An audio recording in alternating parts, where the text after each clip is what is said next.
It's the morning after the Adepticon 2023 reveals from Games Workshop, and you know what? Overall, it was pretty bland, really. Not much going on, not much to report, not much to discuss.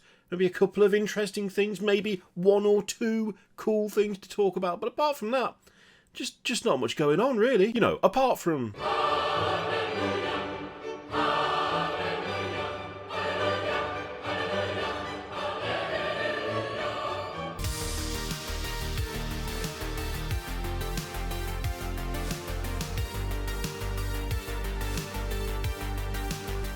Okay, that wasn't true, I was just lying. There's actually quite a lot to talk about. There's a lot of really cool stuff to talk about, honestly, so let's take a look, shall we? Now, before we get into the tasty models, we need to have a little chat about the 10th edition of 40k, because that is one of the things that has been revealed, and they've done quite a lot, which makes me super happy. So, big changes to gameplay, completely overhauled for 10th edition, and it all looks like exactly what I've been complaining about has been fixed. So, too many stratagems. That, I believe, is correct. Too many stratagems. Too much complexity in army selection. I mean, I don't think that was the case to start with, but it kind of is now. We've listened, and the new edition has been simplified, but it's not simple. That's exactly what I was hoping to see from this, and they've done some more details further down, which, I don't know, I'm getting excited. I'm actually getting excited about playing 40k again, and let me tell you, it's been a while. So firstly, they've massively stripped down the number of stratagems. Instead of a huge raft of them, you'll have access to a handful of the best ones. That's really good, because a lot of them never saw the light of day, no one touched them, what were they even in there for? Good flavour, yeah, but actually useful in battle, not really. Just having the ones that we use the most, that makes sense to me. They're introducing new data sheets that have got more information, it's all been consolidated down into one thing. Basically, they've just done what Wahapedia's been doing this entire time, which is great. So, Termagant sheet here, we've got movement 6, toughness 3, 5+ save, 1 wound, 8 leadership, and 2 original contents. I don't know what OC means. I'm assuming they will explain that at some point. Well, they'll explain it when 10th edition drops, probably, or in an article before that. It'd be amazing if they just didn't say what that was. Just a random stat on a sheet, and no one knows. The mystery, the excitement you get out of that. Stupid idea. So, this is it. This is the whole thing. That's all the stuff you need, and that's brilliant. That's great. So one of the reasons this is a big deal, and one of the reasons that this is so exciting to me personally, is because of this. On the first day of the new edition, the rules for every datasheet in 40k will be free to download, or available to buy as convenient and portable card decks. Even your faction and army rules will now take up just a couple of pages. Oh my god. Thank you. Are the datasheets going to remain free? Probably not. Is it a great thing that they will be free at the start of the edition? Yes, it is. I cannot tell you how excited I am about faction and army rules taking up like a couple of pages. A couple of pages! Given for some armies you need to carry the books around in a goddamn library cart, that's massive and I love it. Army selection. Pick a faction, pick a warlord, and the units you like. Just no more than 3 of any one type, which is a little bit sad, but okay. And stay within your points limit, that's it. No force organisation chart, you can just do whatever the hell you like. As long as you stick within the rule of 3s, you're all good to go. That's fine. This just means that I can make all the silly ideas that I've had that wouldn't really have been applicable outside of just open play, so I'm really happy about that. Something that I can't wait to see if they actually stick to is this. So codexes will return in time to replace the free rules, so, you know, we're still going to end up having to buy the codexes, but for now. But when they do, the complexity of the game won't increase, thanks to a one-in, one-out ethos for army and sub-faction rules. Effectively, you will only ever need your unit datasheets, the 2 pages of rules that govern your chosen army, plus the core rules and whatever mission you're playing. Now, if they actually stick to that, without making it so that the missions are like absurdly overcomplex, I will be very impressed, right? I will be super impressed.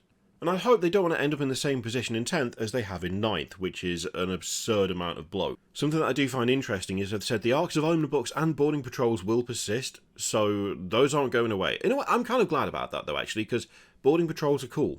It's a really cool idea. I'm glad they're not disappearing. Something I'm super interested to see what they do with is combat patrols, because they're now saying that that is just a new way to play the game. Combat patrols are like effectively a different thing, and by the sound of it, because they've said it, picture small preset and balanced forces against each other with the armies made of combat patrol boxes. Like, this is just a fully enclosed like little ecosystem. If you pick up any one of these combat patrol boxes, it should be balanced against all of the other combat patrol boxes, And so if you have a friend that you want to just start playing with, you just want to give it a little taster, and you buy one of these, they can buy any of the others, and it should be a balanced battle. Like, that's a big claim. I'm really interested to see how that holds up. As they say, simplified version of 40k, perfect for beginners, but it just means that you can just play very quickly. Like, you can just pick one of those up, you're good to go. That's cool. Like, that's a really good idea. Now, there is also a launch video to go with this. So there's a really cool cinematic they've done, much like they did for Indomitors, which you should check out. It looks really good. There's loads of stuff in there. It kind of gives hints as to what's going to be in the 10th edition box, which includes, by the way, new Terminators, which we're going to take a look at, new Termagants, which we're going to take a look at, a new loadout for the Redemptor Dreadnought, which is like the classic Boxnaut, twin las cannon, and missile launcher setup, which I'm absolutely frothing for. Love that. But you better go and watch that yourself, because if I put that into this video, it's going to be even longer than it already is. And as it is, I'm already going to split the 40k and AOS stuff, because otherwise this is going to be like 3 hours long. Speaking of new Termagants, here are the new fancy lads. They are bigger. They are meaner. They are slightly... When I say uglier, I don't mean that in a bad way. I mean that in a... There's more detail, so all the gross bits stand out better. They have been just so long overdue for an update, but it's finally happened. Again, this is just one of those things where I don't know how to say it without sounding like I'm expecting the bare minimum out of them at this point. But they've taken the thing that was already iconic and they've made it look better. That's pretty much it. But the thing is, I don't want them to do anything else for some of this stuff. Like, when it comes to things like Termagants and Hormagants and stuff, they're fine. The design is fine. Like, the actual concept, the design, that's all good. They're just old. They're just old and they lacked detail. They lacked as much definition as we get off current models. And especially with, like, the influx of, like, new Space Marine models, things that are from that kind of era of 40k have started to look really, really dated. Not because they're bad, but because they aren't as new, because they haven't kept up. And these look great.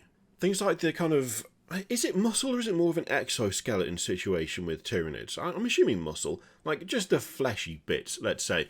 There's just more definition. It just looks... It looks more detailed. It's not a particularly massive change to the design. They are bigger, definitely, when you look at them. But they remain faithful. But they're actually up to date now, which is... I just want that for all the old stuff. And I realise that it's not really possible to just do that all the time for everything, because, you know, there is like a pipeline on this stuff. They can't just hire 18,000 designers and go, update the entire catalogue for everything that was published before 2015 or something. That's not feasible. But when I see stuff like this, it's like, this is what it should look like. I've got a really nice comparison picture of that. I mean, admittedly, the new painting style does help as well. Like, the older display one, that's dated. It's dated. The painting style is dated. I think it's fair to say that overall the standard of painting, just in miniatures in general, has skyrocketed. But, I mean, just look at the little differences in detail. When it comes to the arms on the old Termagant, there just isn't as much in the way of, like, muscle definition or different shapes. It's just a couple of slightly curved-in tubes attached at different joints. The new one actually has some, like, proper organic-looking stuff going on, which is a massive change. Things like the throat. The throat on the old one, you've just got, like, a couple of lines going up either side. The new one actually has, like, that kind of ridged, hard flesh looking section at the base where it meets the chest. That's a huge difference by itself, and it's something that, to be fair to them, wasn't really an option. Things like the legs on the new one just look more stable. They look more visually interesting. There's more going on. There's just an upscaling detail, and it just makes a massive difference. I really like the plating, like the armor plating going down across the back and actually leading into the tail a bit more. That's really nice as well. The fact that those plates have also got the kind of funnels on the top makes them match with things like the Hive Tyrant way better. It's all little details that just add up to make it so much more interesting, like more visually appealing. And the thing is, this would have been an opportunity for them to rework the guns, to make it look less like just an actual gun but skin and bone, and make it more integrated into the model in some way. But they haven't done that. Instead, you have pretty much the same design again, complete with what looks like a magazine on the bottom, even though that's probably not how that works. They didn't change that. They've kept it faithful to what came before, but it just looks better. It just looks more detailed. Changes like this aren't like particularly big. They don't massively shift anything, but they're still important because it makes every faction in the game feel like they're being kept up to date. And the thing is as well, you know that if we've got new Termagants, we've got new Hormagants as well. Like, we know that there's no way they're going to redesign one and not the other. And just maybe the new Hormagants won't fall over on their face every time you move them. Wouldn't that be nice? Now we move on to the best news. I mean, some of you will say that the best news is the thing we're going to look at after this. Some of you will say that it's the Lion. But it's not. It's not the Lion. It's new Terminators. I'm the only one who thinks that. I'm aware of that. I know that my priorities are horrifically out of order, and you are probably disgusted at what I've just said. I don't care. I love me some Terminators. I absolutely love Terminators. I've got loads of Terminators, and the one issue I've always had with Terminators is that they're too small. I love them. They're brilliant. They're fantastic, but they've always been too small. They've always been a little bit too squat. And now they're not. And these aren't even Primaris Terminators, right? These aren't Primaris. It's just Terminator armour, and either a Firstborn or Primaris can get in it. I mean, this just looks brilliant. It just looks great, because it looks like an... Oh, it's so bad. It's so bad that I'm just getting excited about the fact that this guy looks like the other guys that I already have. Like, that's... I don't know how else to phrase it. This looks almost identical to things I already own, but I still want this because it's bigger. It's bigger, it's better proportioned. Yes, the shoulders are still hilariously hunched, but I feel like maybe there's been some sort of concession to trying to make it look slightly more comfortable, but that might just be me coping, to be honest. Either way, it looks fantastic. Look at it. Just the posing is making a massive difference to these. Like, it's making a massive difference. This guy is not squatting, he's not, like, braced against nothing. Instead, he has the purposeful walk of someone who is marching into small arms fire, fully aware that none of it can hurt. And that's what I want to see. There's like an attitude difference between these and the old ones. There's like a full-on intent difference. The old ones aren't posed great because they're old. Games Workshop have learned a lot about posing over the years, and you can tell that with these. These look like... They look inevitable. Like, they're just going to walk up to you and there's nothing you can do about it. And it's all about the posing for that. They're not particularly flashy. They're not covered in loads of, like... They're not covered in loads of decoration. They are utilitarian in the way that a lot of the Primaris stuff is. But they are still, like, the classic shape and look. So, yeah, I really like them. It would be impossible for me not to. I was wondering if, like... they would do Primaris, whether they'd stick with Firstborn or what they would do. They've just upped the scale to make them the right size, and that's all it needed. That's literally all it needed. Just look how chunky and meaty those legs are. Look at them. Look at the girth on those legs. All the reinforcement around the back. Oh, it's so good. It's so good. Also, one of the best things about the new edition, official poster boys. Hell yes. They get in the attention they deserve, just because they've had multiple editions of Space Hulk, and you could argue that that's plenty of attention. You're wrong. They're getting all the attention, as it should be. And that is like, I think that's my favourite image out of everything we've seen for 40k side of things. And I'll stand by that. Actually, that's not true. That's not true. I'm being very hyperbolic. I'm so happy.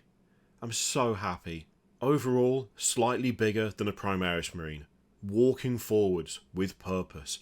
New, fresh details. Sculpted, brought up to date. I mean, just compare that to the old one. The Stormbolter looks way better. I hadn't even noticed that. I was too excited by the armour itself. The Stormbolter looks way better. Just look at them next to each other, right? Look at the difference. We've got a lad dancing for some reason. I don't know why he's dancing, but he is. He's short. He's squat.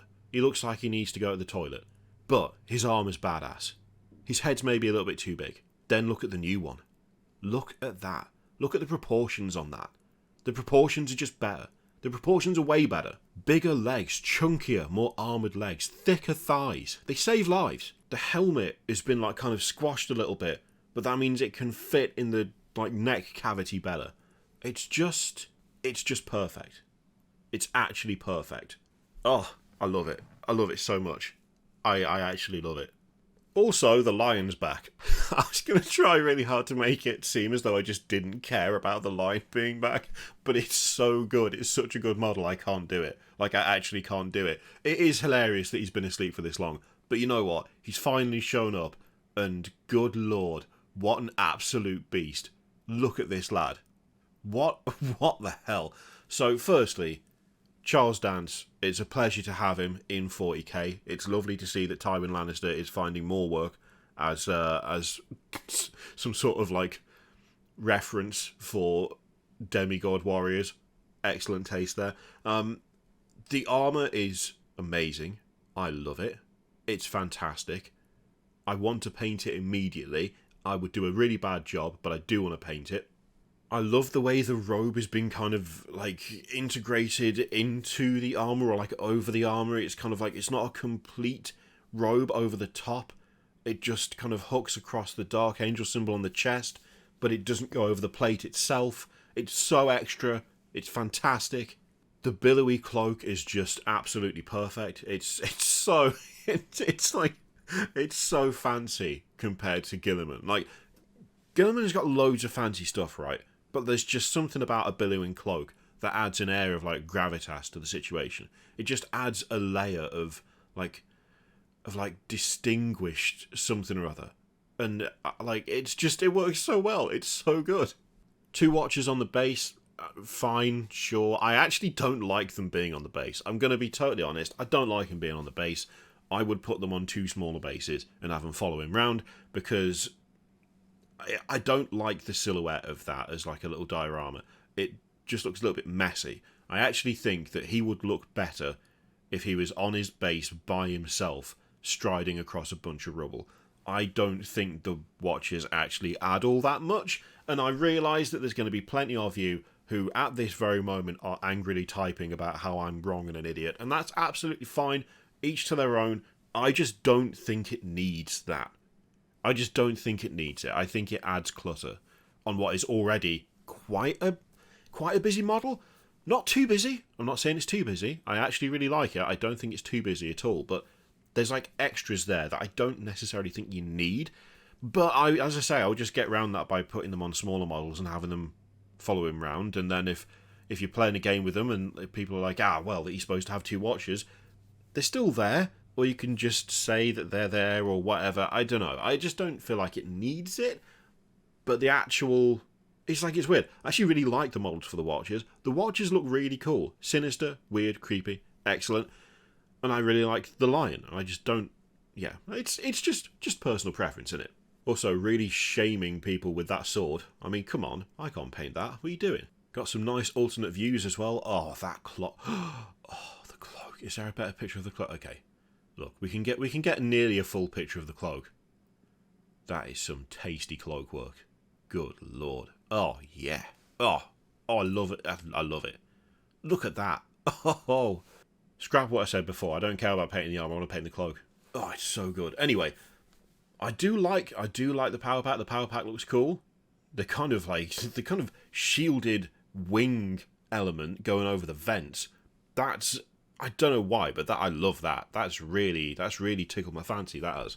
That is real tasty. I love how much detail the scabbard has got on it for the sword. I do like that. I also love the fact that the job of a watcher apparently is always to hold either a weapon or a helmet. No days off for them. The iron halo he's got is crazy. I really like that too. I've just noticed the sword again. I'm so bad at painting swords. I want to be able to paint that sword. There's probably a tutorial for that somewhere. I say probably. There absolutely is. Doesn't matter what you want to paint, there's always a tutorial for it these days.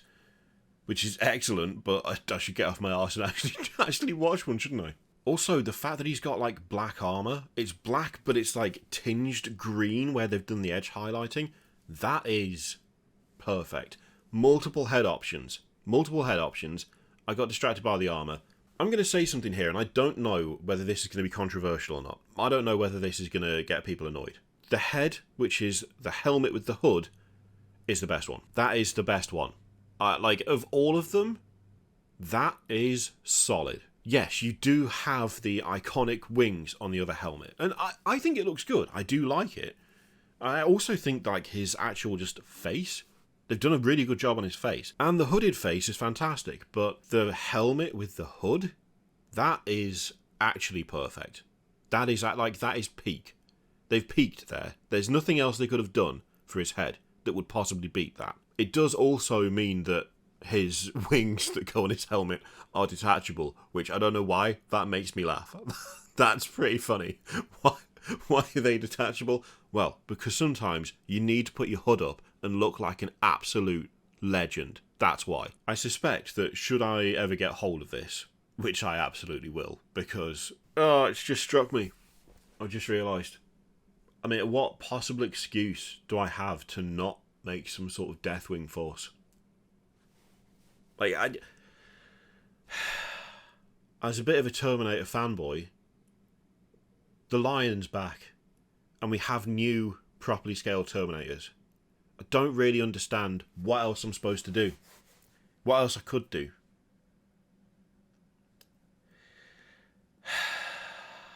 Yep. We can kind of get a vague sense of scale here, which is a little bit... I really wish they'd put stuff next to him. That would be helpful, but you know what? It's fine. And of course he's going to have his own Arcs of Omen book, which will still be applicable in 10th, which is nice. And also, I don't know why they've made his moustache extra glorious on the cover, but I do appreciate it. Good work. And finally, in the 40k/40k adjacent side of things, we have Gallowfall. So the Gallowdark is doomed.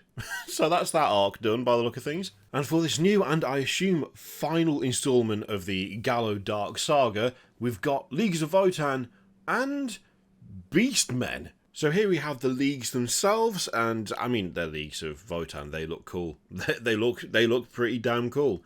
I do like the colour scheme they've gone for here. Those look good. Also, that dude with the knuckle dusters, legend. What a hero. He is going to punch some goatmen in the face, and he's going to be loving every second of it. 100% love that guy. I mean, yeah, these look great. There's some nice character in these sculpts. The dude overladen with various bags and stuff is fantastic, especially the moustache. What a good moustache that is. We've also got some Ironkin representation there. Look at that. Yeah.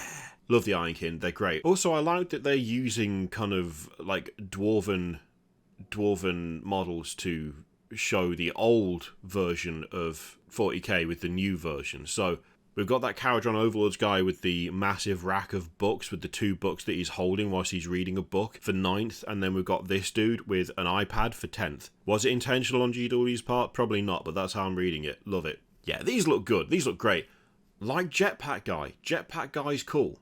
And we also have, a new Grenade Man. A new Grenade Man? Oh, yes. Love Grenade Man. Look at that. Look at that. No other weapons. Well, I think he might have a pistol, but we're going to ignore that. We're going to pretend it doesn't exist. No other weapons, just grenades. That's all he carries. He has one job, and that's to throw grenades at people. And he loves his job. Now, here's what's really surprised me about this one. Beastmen. Enclaves of Chaos worshipping Beastmen. So we've got a Felgor Ravager kill team. And I don't know, I just didn't expect to see this at all. Yeah, this one really took me by surprise. I mean, I love it. They're so... I don't know. Look, I'm going to be totally honest here. I'm going to be totally honest. I don't know that these necessarily fit in 40k anymore. But I appreciate them. I want them to. I want to see them more. I want them all over the shop. I want us to be unable to move for all the Beastmen that are around the place. But they're so, like... They're so fantasy looking. They're so... I mean, yeah, they've got guns. Yeah, alright. Guns and like a bionic fist. Sure. But overall, they really just look insanely fantasy. I mean, that dude there with the 3 arms... With the 3 arms? Oh, God, yeah, he's got 3 arms. That dude there with the 3 arms... Took myself by surprise there. And 3 eyes. Oh, what a freak. Anyway, that's just a fantasy model. That's not the only concession to that being sci-fi at all. He's got 2 little canisters or something hanging off his belt. You could shove that in like a Beast of Chaos army, and it would just be fine. No one would notice. No one would bat an eye. It would just be like, oh, cool, nice. I don't know if they necessarily fit anymore outside of a few kind of token sci-fi items like a gas mask or a random smoke thing. Is that a smoke grenade that he's holding in his hand? Okay, it is. The way that was, they shouldn't have taken that picture head on for that guy, because I really thought that he had like a smoking hand stump, which I sure if that's what you like, but I just wasn't sure what the point of it was. But he is throwing a smoke grenade. Yeah, I like them. I like them. They're cool. They're Beastmen. How do you not like them? But I just don't know. I just don't know. I don't know. I don't know if they fit anymore. I don't know if they fit. Did they ever fit? Did they ever really fit? Does it even matter if they fit? I don't know. I don't have the answer to these questions. All I know is I wasn't expecting Beastmen, and then we got Beastmen, and I am genuinely happy about it.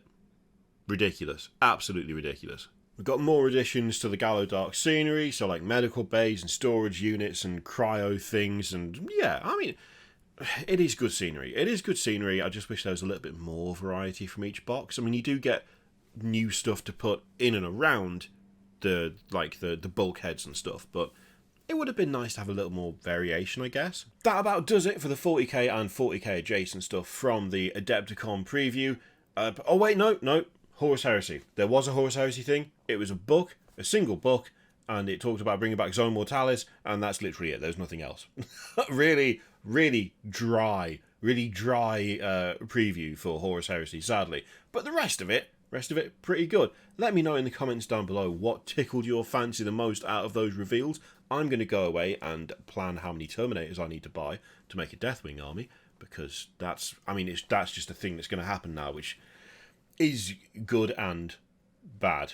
Good for fun, bad for wallet. Thank you very much for watching. Make sure to keep an eye out for the AOS preview video that will go live later today. Feel free to click all the things, Patreon, video, subscribe, all that stuff. Click it if you like, don't click it if you don't want to. And as always, there's an affiliate link in the description for Element Games, which you can use to support the channel if you like. I leave it in your capable hands. Thank you very much for watching. I'll see you next time.